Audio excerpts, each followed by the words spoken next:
인간을 찾아오신 하느님. 생각하는 신앙으로 우리는 그동안 자신이 만들어온 그릇된 하느님 상과 결별하고 성경이 알려주는 놀라운 하느님의 얼굴을 발견하게 됩니다. 하느님과의 관계 설정. 동방박사들의 방문 이야기에서 우리는 놀라운 진리 하나를 발견합니다. 곧 하느님께서 무한한 거리를 뛰어넘어 몸소 인간을 찾아오셨지만 그분은 우리가 찾아야 만날 수 있는 분이시라는 것입니다.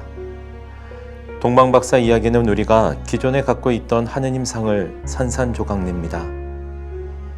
하느님은 저 위에서 우리를 내려다보며 감시하시는 분이 아니십니다.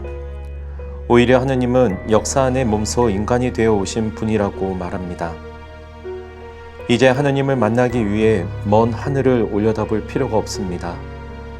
이미 우리 각자의 삶을 찾아오시어 각자가 걸어온 역사 안에 숨어 계시기 때문입니다.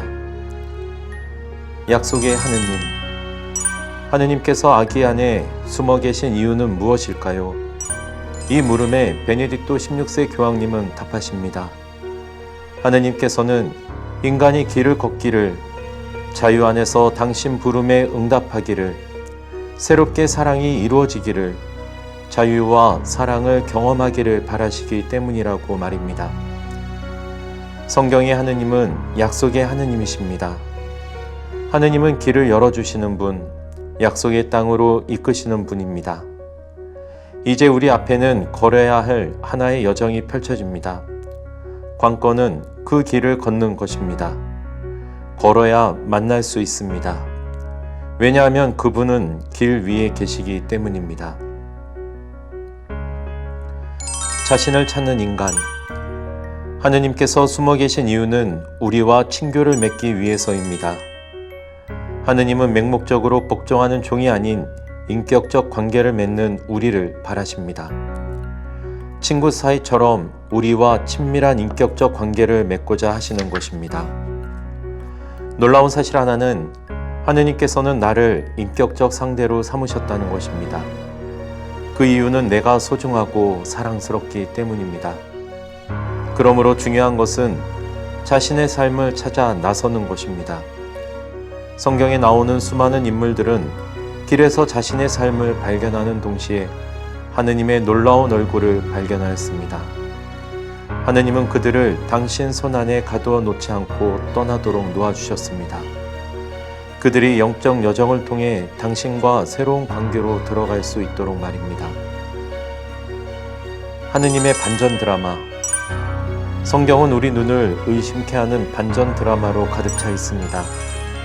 연약한 인간의 모습으로 오신 하느님, 가시관을 쓰신 임금님을 과연 어느 누가 상상이나 했을까요?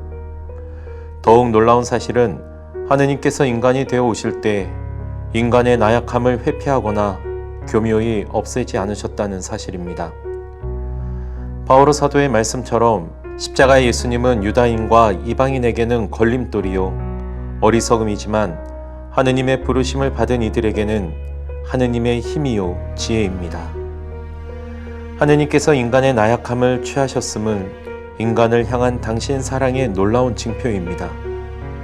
하느님께서 아주 작고 나약한 아기의 모습으로 오셨다는 것, 인간적인 나약함과 심지어 죽을 운명까지도 당신 것으로 하시고 당신의 목숨까지 내어주셨다는 것은 인간을 향한 하느님의 사랑이 어떤 것인지를 보여주는 놀라운 표징들입니다. 나약함의 역설. 그렇다면 지금 내가 겪는 고통, 한계, 번뇌는 무엇인가요? 나의 힘든 삶과 시련을 어떻게 이해해야 할까요? 속박되고 무기력한 삶을 말입니다. 나는 지금 방황하고 있는 건가요? 올바른 길로 가고 있는 건가요? 모든 것은 내가 하느님의 활동 방식을 알아볼 수 있을 때 변합니다. 하느님께서 약함 안에서 강한 사랑의 권능을 떨치신다는 것을 알아차릴 수 있을 때 거기에 믿음을 둘 때 말입니다. 그리스도인의 희망. 그리스도인의 희망은 하느님께서 인간의 역사 안에 들어오셨음에 인간의 나약한 본성을 당신 것으로 취하셨음에 인간의 가장 비참한 삶 한가운데로 오셨음에 바로 거기서 하느님 나라를 실현시켰음에 있습니다. 그분의 힘은 아주 작은 인간적 행동에, 신뢰의 눈빛에, 사람들의 마음에 말씀을 건네는 것에, 마음속 이야기에 귀를 기울이고 공감하며 아픔을 나누는 것에 있습니다. 겉으로 보기에 미약하지만 바로 그 사랑이 죽음을 뚫고 부활을 가능케 한 엄청난 힘을 지니고 있습니다. 온 마음을 열고 그분의 사랑을 받아들이는 사람에게 그분의 사랑은 놀랍고 강한 힘으로 활동합니다. 나약함을 받아들일 때, 그분께서 나의 삶에 들어오셨음을 인정할 때, 그리고 나의 약함이 예수님께서 취하신 바로 그 약함임을 인정하고 받아들일 때, 바로 거기에서 놀라운 일이 일어납니다. 나를 향한 하느님의 계획이 있었음을 깨닫게 됩니다. 그것은 믿음의 기적입니다. 예수님은 이상적인 믿음을 요구하지 않으십니다. 우리가 처한 바로 그 현실에서 함께 출발하십니다. 바로 거기서 놀라운 역사를 시작하십니다. 하느님의 엄청난 계획을 말입니다. 관건은 그분의 현존을 믿고 그분과 함께 걷는 것입니다. 모든 신앙인이 다 그렇게 시작하였습니다. 예수님을 만난 사람들, 예수님을 만난 이들은 눈에 보이지 않는 주님의 현존을 눈을 뜬 사람들입니다. 그들은 이 세상에서 일어나는 일을 완전히 다른 눈, 곧 신앙의 눈으로 봅니다. 그 사랑을 만나고 그 사랑으로 밝혀지고 그 사랑으로 새로운 생명을 얻는 사람은 자신이 받은 생명이 사랑으로 나누어야 할 것임을 깨닫게 됩니다. 나의 작은 삶을 나눌 때, 나누는 삶에 동참할 때, 땅에 떨어져 죽는 밀알처럼 많은 열매를 맺도록 주님께서 인도하실 것입니다.